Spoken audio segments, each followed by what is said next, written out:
সে লিফটের পাশ দিয়ে সিঁড়ি চলে গেছে, রাউন্ড সিঁড়ি আর কি। এই দিক দিয়ে ঢুকছে, আবার পিছন দিক দিয়ে যায় উপরে, মানে রাউন্ড সিঁড়ি।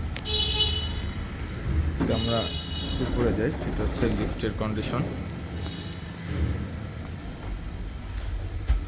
একদম টপ ফ্লোরে, উপরেই ছাদ আর কি।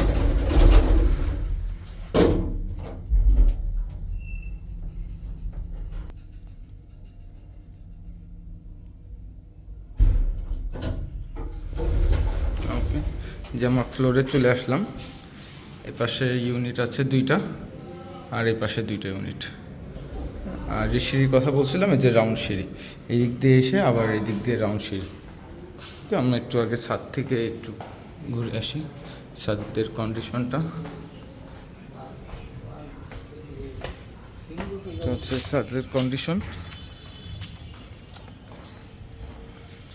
তো টপ ফ্লোর হওয়ার কারণে এই পাশগুলো একটু ফাঁকা পাওয়া যায় আর কি।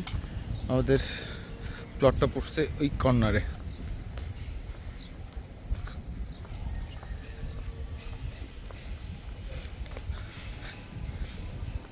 এই কর্নারে যে এই পাশটা ওপেন, এই যে এটা হচ্ছে বারান্দা, এই পাশটা ওপেন, আর এই পাশটা সবসময়ের জন্য ওপেন পাওয়া যাবে আর কি।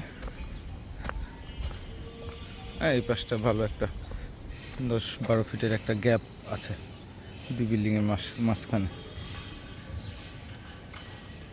এই হচ্ছে মোটামুটি কন্ডিশন। মাঝখানে হচ্ছে লিফট সিঁড়ি।